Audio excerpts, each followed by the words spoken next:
हम लोगों ने कुछ प्रस्ताव बनाए हैं जो सरकार को मैंने कल भेजा है। सरकार के पास पत्र मिल गया है और आज इसीलिए इसे प्रेस के माध्यम से आम लोगों के लिए भी और सरकार को का ध्यान आकर्षण के लिए भी कर रहा हूँ। भवन नियमितीकरण रांची शहर ही नहीं बल्कि पूरे झारखंड के लिए बहुत आवश्यक है। चूँकि झारखंड जब बिहार से अलग हुआ तो किसी के मन में ये नहीं था कि रांची वैसा शहर बनेगा जो राजधानी का रूप ले लेगा और जहाँ इतनी बड़ी आबादी बसने लग जाएगी और आबादी के साथ साथ वाहनों की संख्या में भी उत्तरोत्तर वृद्धि होगी। तो प्लान्ड वे में हमारा शहर नहीं बसा हुआ है। लोग जहाँ पाए जहाँ देखे वहाँ घर बनाए और जब से झारखंड अलग हुआ तब से तो और ज़्यादा इसकी वृद्धि हुई और हम देखते हैं कि कई एक ऐसे मोहल्ले हैं जहाँ आधा एक कट्ठा की ज़मीन लेके लोग रांची में अपने बसेरा को बनाने का काम किए हैं।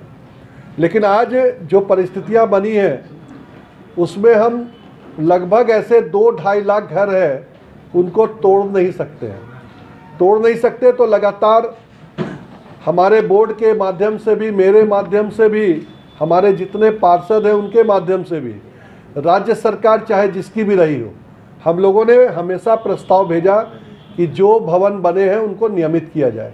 हमने देखा है कि पिछले 1 साल पूर्व रांची में जब ऐसे 50-60 भवनों को तोड़ने का जब आदेश अपर बाजार में हुआ था तो लोगों के अंदर कितना भय था और हजारों नोटिसें जब रांची में सर्व हुई थी तो उस समय जनता के बीच में एक डर सा बन गया था। उस समय हम लोगों ने एक नियमितीकरण के लिए फिर सरकार को भेजा और उसका परिणाम निकला कि सरकार ने पिछले 2 महीने पहले इस पर विचार किया और इसको नियमित करने के प्रस्ताव को अपने डोमेन में डाला है और आम लोगों से इसमें क्या संशोधन किया जाना चाहिए जिससे ज़्यादा से ज़्यादा लोगों को फ़ायदा हो, उसके लिए उसने अपने डोमेन में छोड़ा है। तो आज हम लोग कुछ प्रस्ताव लेके आए हैं जो प्रस्ताव मैं आपके सामने बताना चाहूँगा, जिससे कि अगर ये प्रस्ताव को लागू किया जाए तो जो मंशा हमारी है या सरकार की है कि ज़्यादा से ज़्यादा लोगों को इसका फ़ायदा मिले, वो ज़रूर मिलेगा और उससे बहुत ज़्यादा परेशानी भी नहीं आएगी, विकास भी बाधित नहीं होगा। तो ऐसे 4 प्रावधानों को हमने लिखा है। एक तो कि हम देखते हैं कि हर एक नियमितीकरण के प्रस्ताव में एक विषय आता मास्टर प्लान, कि मास्टर प्लान रहेगा जैसा रहे उसको बिना छेड़छाड़ किए हुए नियमितीकरण।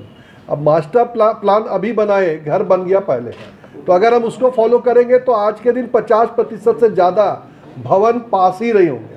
तो हमारा ये प्रस्ताव है कि सरकार एफिडेविट ले, सरकार के माध्यम से नगर निगम एफिडेविट उस मकान मालिक से ले जिसमें ये उल्लेख रहे कि हम मास्टर प्लान को भले बाधित कर रहे हैं, हमारा घर नियमित हो रहा है, लेकिन अगर कोई विकास की योजना आती है तो हम स्वेच्छा से अपने तोड़ के वो क्षेत्र को खाली करेंगे।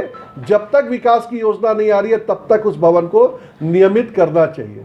मुझे लगता है कि अगर ये हो जाता है तो रांची शहर के ऐसे लाखों घर जो आज मास्टर प्लान में फंसने जा रहे हैं वो नहीं फंसेंगे। दूसरा मैंने संशोधन दिया है कि सरकार ने 2 सीमा बांधी है।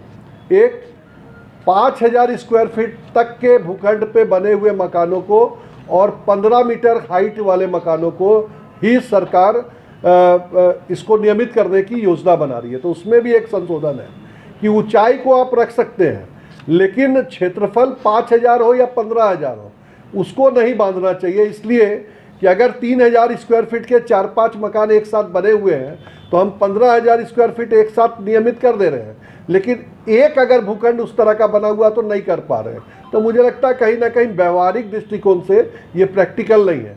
तो क्षेत्रफल नहीं बांध के ऊंचाई को बांधना ज़्यादा श्रेयस्कर रहेगा। इसका भी प्रस्ताव मैंने सरकार को भेजा है।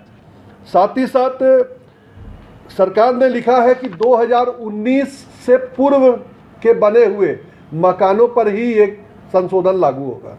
मुझे लगता है कि जब कोई कानून बनता है तो कानून का तिथि उसमें दर्ज रहता है, उस तिथि के पूर्व के बने हुए सभी मकानों को नियमित करने का ये प्रस्ताव आना चाहिए, ना कि उसको 2019 की सीमा में बांधना चाहिए। साथ ही साथ उसके साथ एक लाइन और जोड़ना चाहिए कि जो अधिकारी आज के दिन टाउन प्लानिंग में काम कर रहे हैं, हमारे टाउन प्लानर वार्ड में सुनिश्चित रहते हैं, उनके नीचे जूनियर इंजीनियर अलग अलग वार्डों में सुनिश्चित रहते हैं, तो आज अगर हम नियमित करें तो कल के बाद कोई अनियमित मकान फिर नहीं बने, उसको सुनिश्चित करने के लिए भी एक प्रावधान सरकारी अधिकारियों के लिए बनाना चाहिए कि अगर उसके बाद बनता है तो संबंधित अधिकारी पर भी कोई कार्रवाई होनी चाहिए। नहीं तो फिर जनता जब घर बनाती है, अगर कोई अधिकारी उसको मना नहीं करता है, बन जाता है, तो फिर ये नियमितकरण का एक प्रस्ताव लाना पड़ता है। तो मुझे लगता है कि उस पर भी एक अंकुश लगना चाहिए और इसके प्रस्ताव में उस प्रस्ताव को भी जोड़ना चाहिए। साथ ही हम रांची शहर को अगर अच्छी तरह से देखें तो हमारा शहर का 50% से अधिक का जो भूखंड है वो सीएनटी से प्रभावित है। आज सीएनटी से प्रभावित कई एक ऐसे मोहल्ले हैं जहां हजारों हजार घर बन गए। मैं नहीं समझता हूं कि 1 लाख घर से कम सीएनटी की ज़मीन में भी मकान बने हुए होंगे। कोई भी नक्शा उसके वैधानिक तत्वों को ऐलान नहीं करता है। मैं नहीं समझता हूं कि अगर सीएनटी में कोई ज़मीन बन गया है तो उससे अगर हम उसे पास कर देंगे तो उसका वैधानिक उसको लाभ मिल जाएगा।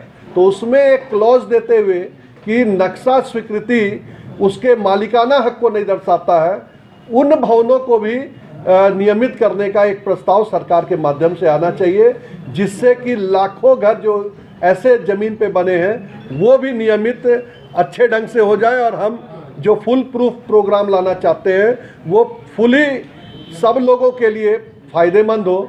तो मुझे लगता है कि इस तरह का संशोधन भी सरकार को करना चाहिए।